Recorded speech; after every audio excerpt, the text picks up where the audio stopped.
Bigger, better, greener, queener.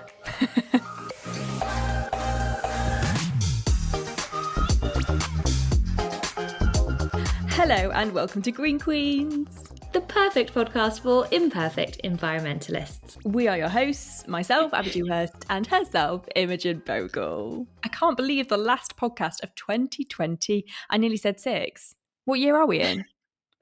2025. It is the weird thing when you're already planning 2026 and having to plot your year, that then you forget that you're in 2025 and everything feels confused. Yeah, and also I think it's very important to start this episode and get this in there early doors, that you and I spent the weekend together. You and your husband Deep hosted Jake and I in your gorgeous home in Oxford, and we had the most amazing, festive, active, indulgent, Christmassy weekend. And it is currently Tuesday afternoon, and I think we are both flagging because of our excess of the weekend. Yes, we did indulge in a couple of juicy drinks, I would say. Lots of cheese. It was such a nice weekend, though. So fun. And that is what I absolutely love about this time of year. Like, I did a little Instagram post of just carousel loveliness a week or so ago. And I was like, what do I put as the caption? You know, one of the biggest decisions we have to make in our life. And I was like, I just put the caption as, can we all just agree that the build-up is the best bit? Because it so is. And it feels weird. Like, we've got so many plans, and maybe we've overdone it a little bit, but we've got like dinner with some friends on Thursday, and then we've got dinner with some more friends on Friday, and then we're going straight from there to a party. And like, it might be a bit much, but I love this. I love that everybody feels the need to have a little catch up pre-Christmas. It's nice to have those points in the year to really force you to do things and see people and embrace some sort of like festivity.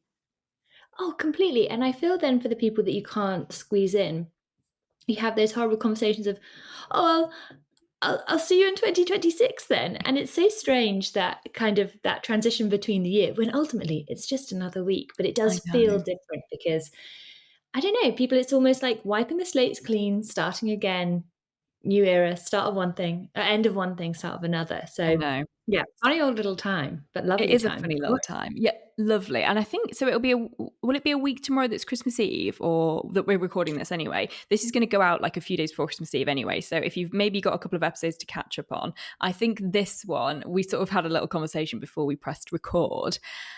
And we were like, what do we want this to be? We decided we want it to be that moment on Christmas Day where you've overindulged somewhat. You are full to busting. Hopefully you've got an elasticated waistband on by this point in the day. You've maybe had a couple of lemonades. Somebody's just cracked open the port. Yeah. Oh, thumb up. And you're into that level of conversation that's like a little bit deeper than it would ordinarily be at that point on like any random Thursday. And that's where we want this podcast to be. So maybe it's even that you have to take yourself off and walk the dog at this point. Bung your headphones on and listen to the Green Queens podcast, because that is what this is going to be. Well, exactly. Because imagine that the day is Christmas Day. You have a fork in hand. You are full, as Abbie has described, and you're thinking about reaching for that last little crispy roast potato.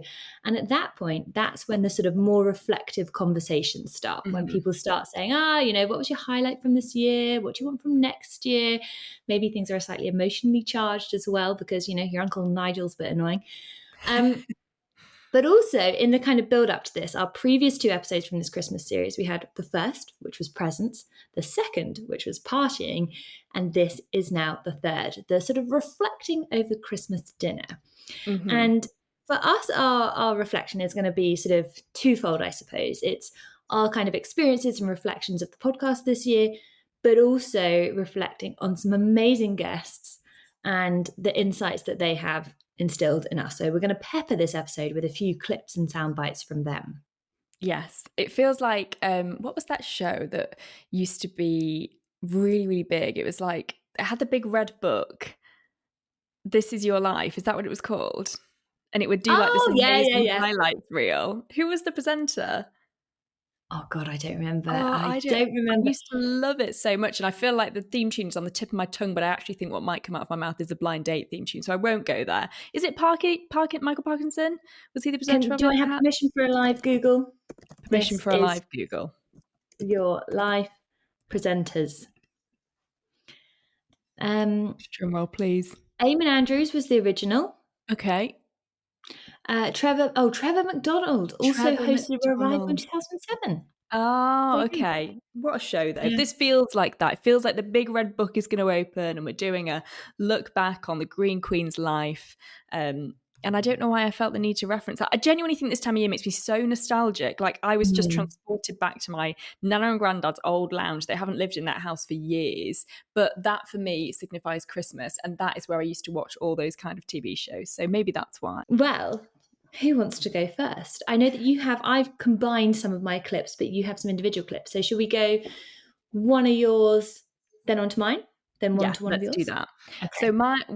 So this is in no particular order, I will say, but other than potentially chronologically as to when they were put out, because that's how things went on the YouTube. But I have really enjoyed listening back actually to some of the early episodes because we had the conversations, we then did the edits, we did the social media, all that kind of stuff. So it felt like we kind of lived and breathed those conversations for a while. And then you just, that's the weird thing. Like you just kind of, it's done and that's that. But actually to go back and listen to some of the earlier ones was amazing. We like one thing I will say about the thing I think I've enjoyed the most out of doing this podcast, other than of course you, is the caliber of guests that we have had on and how up for it, like everybody pretty much that we've messaged has been, regardless of their position or diary or anything. Pretty much everybody has just made it happen for us. So for that, we are incredibly grateful. And if you are new to listening to the podcast, because I know that we've had quite a few new social media followers recently and things, so there may well be people that are just picking up, like, you know, when you get a new podcast and you're like, I'll start it where they currently are. Really urge you over the next couple of weeks to dig back into the archives and hear some of those early episodes, because this is our first guest we ever had. And this is a clip from Laura Tobin, who is a national ITV weather presenter, on how her kind of mindset around climate and how she publicly speaks about the climate change. For me, I love weather. That was the first and foremost. And it's still my sacrosanct. You know, every day I have my weather duration. And if I have to talk about something, or I'm able to talk about something else, I will never take my weather time away. You know, some people just will say, oh, she's harping about climate change, just get on with the weather. Well, the weather time I never sacrifice. But for me, it's just, you know, telling those stories, like you say, just, you know, I still love weather. And it's something that I've always been passionate about. But then progressively over the years with more extreme weather events like we're talking about, just connecting the dots. So I think even like 10 years ago, people would go, yeah, but is it that bad? Well, they don't need to go through that anymore. We know it is. You know, then it was, is it us?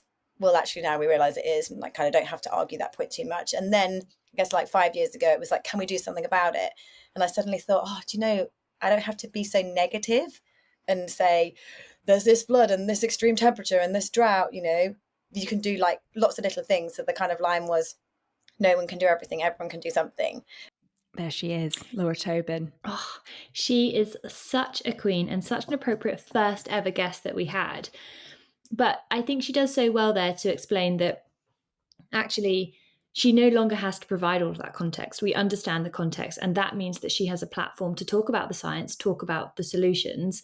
And she's so right. Not everyone can do everything, but we can all do something. And actually, I think behind me, I have her book, which is Everyday Ways to Save the Planet, which I highly recommend to anyone who is listening. And that's what that clip kind of led into then, her being like, this is actually where the premise of the book came from, is that she realised that she had, because she'd had to explain so much around everyday answering, yes, this is climate change. Now she doesn't have to so much. So yeah, her headspace kind of shifting. And I think that's something that I personally went through. Obviously, I could hard relate to her spending so many years forecasting the weather every day.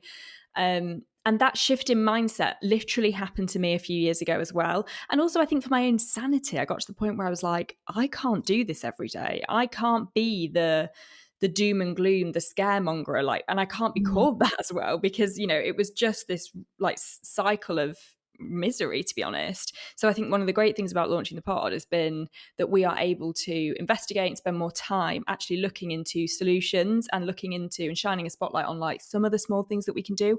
And the difference it made to me to be more educated on the small changes that we can make, and then actually implementing them in my life and how I then feel about myself and the state of the planet and all that kind of stuff, it has made, honestly, such a huge difference. So yeah, I loved that chat with Laura, and I loved that clip. Also, especially if you are doing small things, that means that things are top of mind and that you'll look for other small things, and these things will become habitual, and then someone might ask you about them and they'll do things, and then perhaps that shifts consumer behavior and that shifts what brands deliver. And I know that it can feel like very intimidating that why I often hear the phrase like, why should I recycle my yogurt pot when XYZ is happening over there and data centers are awful. Yeah, it's true. It's hard to stay positive, but actually these are the things that we can control every day, and these are the things that we can spend our money on wisely. And when I was at yours having a little cup of tea the other morning, you have a very adorable little book on your sideboard. I can't remember what it was now, but it was like little inspirational quotes to live by. A little book of calm, I think. Book of calm. Oh, which is not what my dog is. She's going to start having a tantrum in a minute, so I can only apologise if that happens. But it was sweet because it's little moments, like little sentences, little statements that you can just really like think about and dwell on, and there was a lot of synergy going on there, which was very nice. There was some real nice moments of reflection in that book. I felt like laminating it and sending it to my husband, who sometimes needs more calm than me. Well, I'm going to play you this clip. It is a little bit long. It's 2 minutes 26, and I'll see you on the other side. So what we're seeing now is falls autumn. Yeah. That's because the trees are losing so much water. They're in their final strategy. They're in panic mode.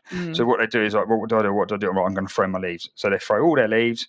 It's a bit of live fast, die young mechanism, and they will try and sit it out until next spring. In 2024, there were over 592,000 sewage spills across the UK, and that is for nearly 5 million hours. So that's the amount of time it's spilling. It's a mad amount of untreated sewage going into our environment.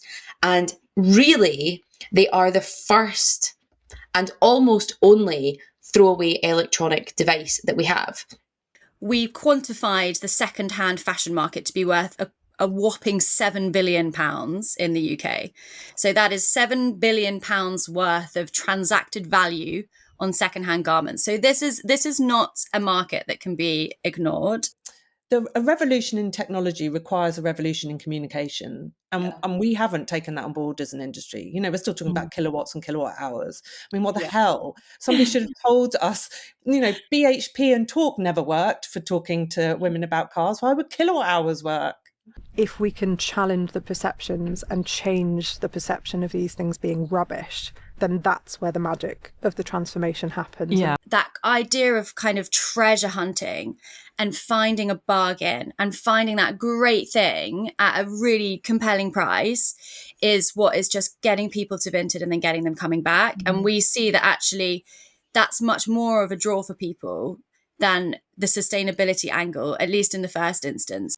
From the day I started speaking on social media about the vapes to the day that we got the UK government announcing they were going to ban them was under 500 days. But realistically, nature offers us some fantastic solutions. It's to some degree, we wouldn't lose much if we did it anyhow. It would actually give us more gain in our environment. And it becomes addictive to know that you're giving that money to a business where the ripple effect is good. He said, everything that needs to be said has already been said. But since nobody was listening, we need to say it over again. So there were quite a few clips there. And just for anyone who's listening and wasn't watching, we heard from the team at Q. We heard from Olivia May, who was talking about a huge project that they did with Vinted. Less Waste Laura, who was the mastermind behind the single-use plastic vape ban here in the UK. Juliet Kinsman, who is the sustainability editor for Condé Nast. Charlotte Liebling, CEO of Loved Before, who repurpose or upcycle old teddy bears. And there was one more person in there who's Erin Baker, who was talking about women in EVs, and finally Danny Jordan, who is head of campaigns at Surfers Against Sewage. And so I know that those clips might seem slightly disparate, but for me, I think there are three really key insights, and these definitely emerged from other episodes as well. And I think they all do a very good job at saying, this is the challenge, this is the size of the challenge, but also let me tell you how big the opportunities are to fix them. And I think they do that in a couple of different ways. I think, first of all, there's this sort of almost Trojan Horse type strategy. almost disguising the sustainability angle within actually just making things better and more enjoyable. So for Vinted, it was about the joy of finding gems and bargains and sharing things with your friends.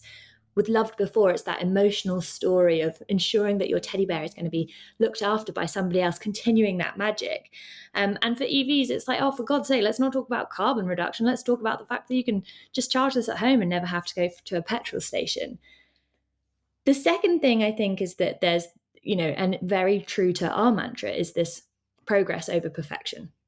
The fact that actually, no one's asking anyone to fix the world here, but we're saying, could some of your transactions be on Vinted? Could actually you not mow your lawn as often as you were once, perhaps mowing your lawn? But I think finally, and maybe the most important one, is that in order for people to care about any of these topics, they've got to feel tangible and local and valuable. And I think that's something that Danny Jordan in particular does really, really well. That, a body of water is something that you can see. You can go to an ocean clear up or a beach clear up near where you live. You can campaign locally. I mean, Laura's whole campaign started on her own local beach as well. She started collecting all those plastic vapes. So I think that's so empowering, the impact that actually you can reframe these things in a really valuable way, but you can make them feel local and tangible to you. And that's awesome. And I think that's persisted across all of our episodes. Yeah, and I think that's maybe been I think there's lots of things that have been like a happy accident about what we've done. We never really set out for it to be one specific thing, the pod, did we? We kind of were like, let's see what happens here, because you don't know what people are going to say. We had loads of amazing people we wanted to speak to, one of which is not my dog, but she is going to bark. I'm so sorry. She's been very sassy. We didn't know what these people were going to say. And the things that they have said have just made me feel so hopeful and so proud and so I think probably quite focused as well in terms of what it is that we all actually want to achieve and how we achieve it. And I think that's where getting these insights from these people who are doing, making mistakes and not always getting it right, but are living and breathing it, that is where we've kind of both been like, oh, okay, actually start local.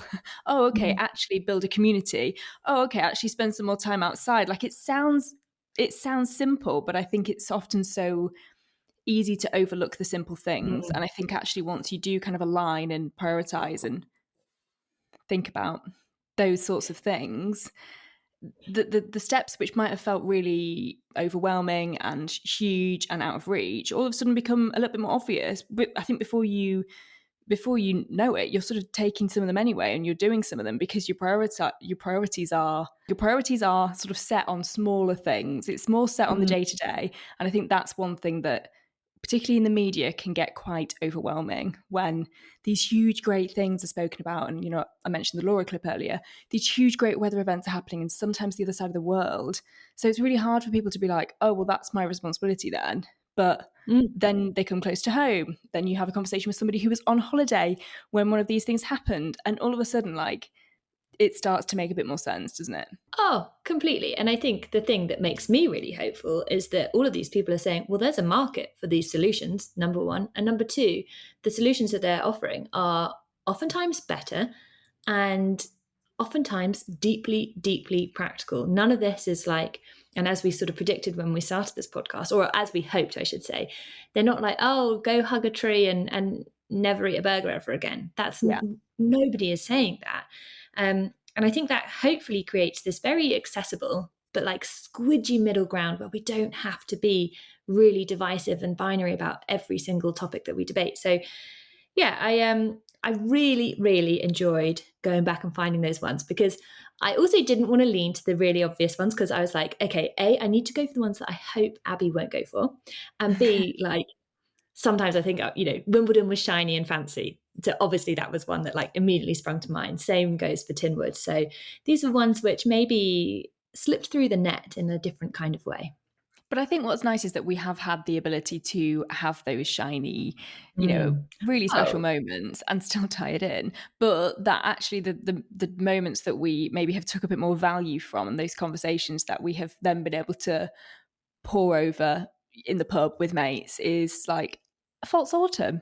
did you know? Yeah. You know, all those little nuggets, which actually, in terms of like the conversations that me and you've had outside of the pod and with random people that listen, they're sometimes the moments that get picked up on the most. And it's the most unusual ones, I think, for me anyway, that people have messaged about or that have kind of written in and been like, oh, I bought this off your recommendation. I'm like, oh, that's what you took off of it? How funny, but great, because really nice to know that we've made a bit of a difference and had a bit of an impact. And I think that over the last couple of weeks as well, like some really nice messages that we've had in terms of people doing their Christmas shopping and various different ways that we've influenced them. It's just a really nice thing, isn't it, to feel like we have made a little bit of a difference. I think I've had the most questions probably about Interrailing, which I'm sure we'll have a little conversation about. And if not, we will direct you to that episode. Q and Vinted. And in fact, my dad, I was running a half marathon and he was watching. And he asked all of the young people around him if they'd heard of Vinted. And if they hadn't, he highly recommended that they checked out the Green Queens podcast, which is incredibly sweet. But they were all like, yes, we've heard of Vinted. Yeah. He then also asked me if Vinted had seen an uptick in its usership since our podcast, which I was like, it's a very flattering question, but I don't think we had that much difference on the numbers. But we can hope. Maybe not, year 1, but year 3 or 4, we can hope. Oh yeah, that 7 billion, we'll turn it into 14. Vinted, God. No, we want it in the charity shops anyway. I've spent so much time in charity shops these last few weeks. The stuff they have, I bought myself today. I'm saying it quietly because I haven't told Jake yet. And I was meant to be Christmas shopping for other people, but I got sidetracked and bought something for me. The most beautiful vintage green velvet dress from Yorkshire Save the Children in Skipton. Like, I'm going to feel like an actual Disney princess when I wear that on Christmas Day and I pull a turkey out the oven. Oh my goodness. No, let's not tell any lies here. You will not be pulling the turkey out of the oven. That is a Jake job. I'll be pouring the champagne, wearing the green velvet dress. Yeah, we're not even having turkey. I don't even know why I said that. In my Desperate Housewives Brie era.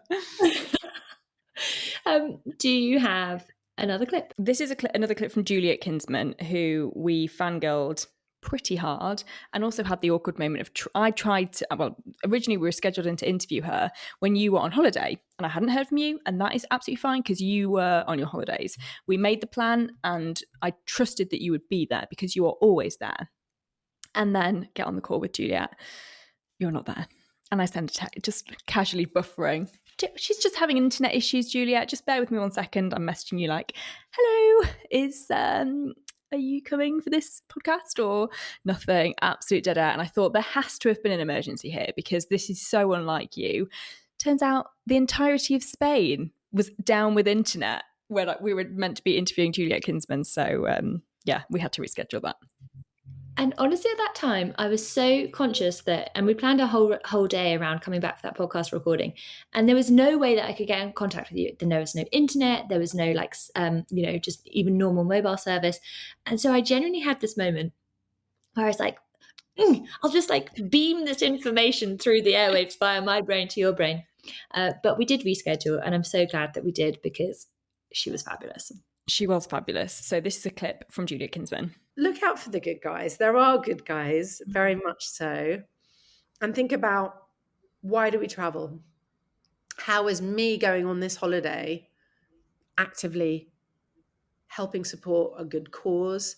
I mean, if you look at Much Better Adventures, Responsible Travel, look at those kind of operators. They're going to take you somewhere where a community utterly relies on tourism spend or revenue from trips, whether it's in the Sacred Valley in Peru, and you're actually funding perhaps a women's collective to be able to, they might just meet you for lunch one day, but that business from travelers could be their lifeline, which converts into education for young women. There's so many wonderful ways of looking at how your trip can pay it forward. I just think that reshaped our entire thinking around travel, didn't it?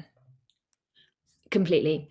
I would say that of the things or of the interviews that we've had this year, that particular quote has had the most material impact on decisions I've made for travel and holidays and actually booking any kind of activity. Such a useful thing. And I think she summarizes it in her book by saying, use your emissions wisely. Yeah, and her book is great. I have it next to my bed, and it's a really good one to pick up, like if we've got a trip coming up, and I'll just like turn to a random page and flick through, you know, a couple of chapters. It's very easy to pick up and put down. And again, the tips and the suggestions that she gives, I think it's really easy to be like, well, you know, we probably do live our life in a relatively green way. So of course we don't need to read an expert's book on how to book a holiday in a conscious way. We absolutely do, because we are not travel experts, and Juliet has spent her whole life traveling the world. And the way that she spoke about the impact that tourism has, and I think that that's a really easy thing to say as an excuse, like, oh, well, I'm going on holiday, but it's the 12th flight I've taken this year, but it's really important because I'm funding tourism. You can't just say that without actually being able to substantiate it and back it up. And that's where someone like Juliet absolutely can. But I think I very much went into that conversation with a lot of guilt around emissions always. And I think that's a very easy thing. Like every video I put up, there's always some bloke, and not all men, but always a man, unfortunately, that will say, and how many flights have you taken this year? And I'm like, what relevance does that have to the fact that I've just suggested that you put your Christmas onion leftovers in a freezer pot, Nigel? Sorry, we've really come out the Nigels this podcast. But it's so frustrating that like you can't be seen to be trying to do anything without getting held to account for stuff, because trust me, if they're asking it, it's already something that I'm thinking anyway, to a certain extent. So I think very much went into that podcast not wanting an excuse or wanting a response of what to say to those people, because as somebody that writes about conscious travel, of course Juliet will have humongous emissions, and she will probably take more flights than most people doing the job that she does. So there is a certain level of irony there. But actually we didn't touch on the emissions all that much. We spoke more about why we travel, the importance of traveling, and that totally reshaped and reframed how I feel now about the trips I'm going on. And again, like you say, in terms of planning going forward, making sure that, you know, that question, well, why are you traveling? Why are you going there? Is it that your mates have got a villa there? If it is there something else that you can do while you're out there? That's totally changed the game for me.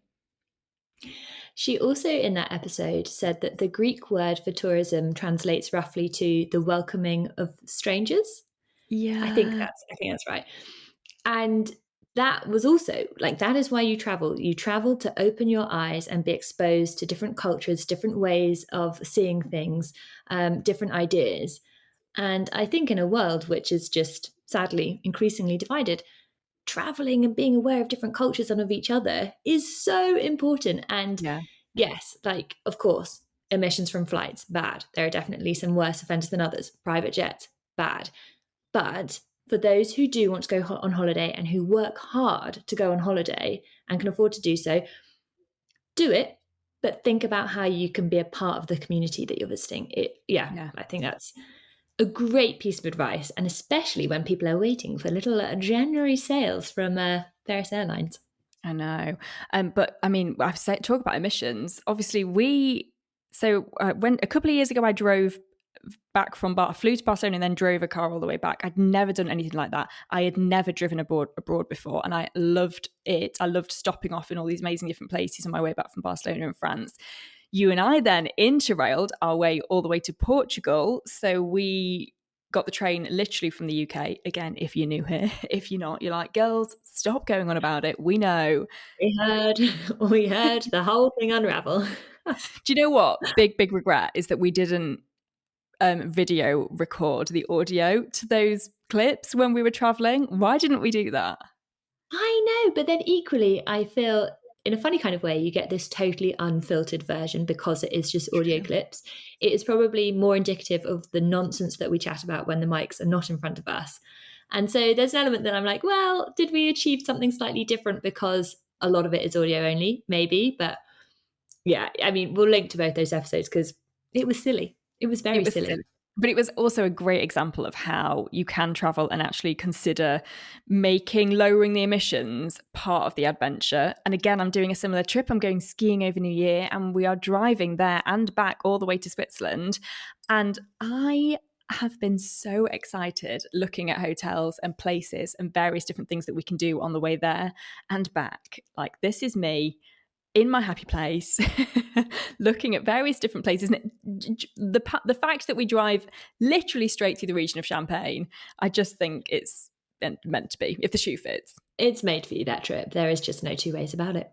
I know, so excited. So yeah, I think great to listen back to that episode with Juliet. Great to be able to flick through her book every now and again, and also great to be able to really reframe the way that we travel. And I think that that's something that we really want to do a little bit more of next year. And actually, speaking of next year, that's one thing I'm kind of keen to hear from you. What are, because we've had a few meetings with various people, haven't we? And the big thing has been, what do you deem as successful for the podcast? What do you want from the podcast? And we'd never really like stopped to think about it. But what has made me feel the happiest, actually, in terms of like feedback and messages that we have, well, is just that, is the fact that people have been messaging us to tell us that they love it, which is amazing. And I just feel like I need to read this message that came into the Green Queens page, because this really, really, I don't think I realized what I wanted from the podcast until this message came in. And then I was like, I want lots of people saying this. And it's, hi, Imogen and Abbie. I've proudly become a Green Queen this year. I love the podcast so much, and I've even got my friends hooked. With that being said, when is the release of Green Queens merch? I'm talking stickers for my laptop, pins for my lanyard. I want to be able to tell everybody about GQ when they ask about it. Thank you for making a girly podcast that talks about real issues. You are both so inspirational to me. All the best. And I won't name her just in case, because I didn't get permission to read that message out, but that is so sweet. And I think, well, 2026, sustainable merch absolutely needs to go on the list. And also the other thing in there, she says that she's become a Green Queen. And that is the thing. We want this to be a community of people, because we were going to call it the Green Queens. And then we're like, we can't, because that implies that it's only us that are Green Queens, which is 100% not true, because we also prioritize imperfect environmentalists. And, you know, our crowns are a little wonky at times. So I think for me, 2026, all about that community, building that community.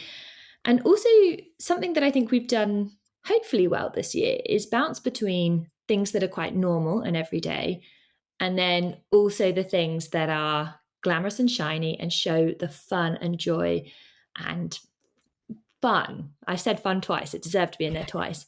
Of doing things in the way. For example, Interrailing. For example, going to the Glamour Awards, like completely transformed in a totally sustainable way. Appreciating Wimbledon in a slightly different way. So I think constantly that peppering between everyday and like, hoo, shiny, shiny, shiny. Yeah. And I think we tried to have business meeting, important conversations. And the waitress came over and was like, can I get you girls a drink? And we both looked at each other and we were like, wine. So the fact that we had a wine in our hand when we were trying to do the important stuff at the beginning of our GQ Christmas weekend meant that our goals for next year and the amount of work we've put in towards them are somewhat skewed. But, you know, it's nearly Christmas, so give us a break. But yeah, when we were talking about what it is that we really want to do next year, we both sort of said, let's like write the calendar out and look at what is happening in the year and what we would love to be able to do and maybe go to and maybe, you know, talk to experts about, and just that kind of pinpoint our year as like late 20s, early 30s, defo, women who are, you know, trying to live a lovely life, but also trying to do it in a slightly greener, more conscious way, because that is exactly what we want this podcast to be. And if we're going to a music festival, chances are loads of you lot are going to a music festival, for example. So let's investigate, let's talk about it, let's hopefully give some little nuggets of information to anybody that is going on similar sorts of endeavors to what we are, and those endeavors just so happen to be destination weddings at this current phase in our lives. What I really love is that you sowed the seed very seamlessly there to say, we want to talk about festivals next year. So if anyone is doing something absolutely fantastic with making festivals much more green, we're your gals. And we will come and we will cover the whole thing for you. Yeah, we will. Certainly. We will indeed. In fact, we already have like a handful of people written down that we think we want to loop into that. I can't remember what month we got to, probably August. And then the rosé really hit. And then we were like, we'll get to the second half of 2020. Well, what is it people say? Circle back in the new year? We'll circle back in the new year. I have also, as a job I'm going to do, is I am going to write up the sort of targets that we set. And what I do enjoy is that they're quite... they're stretch targets, which is absolutely as they should be. And that was, I think we can thank the rosé for that. But, you know, shoot for the stars. That's what I say. Shoot for the stars. Absolutely. I think what we're sort of saying in a roundabout way is that We are immensely grateful and proud of everyone who's joined us on this journey this year, and the calibre of guests has totally blown us away. What we have learnt from our guests has totally blown us away and genuinely had meaningful impacts on our lives. And so when we look to next year, we're like, well, we want to do this, more of this, but bigger. Hopefully more people come on this journey. So if you are still listening and at around the 38 mark, then please share this with a friend and get them to listen and get them part of the Green Queens gang. And, bigger and better, and continuing our little mission, which is a very important one. Yeah, bigger, better, greener, queener. But Why did we not think of that before? God, we're idiots.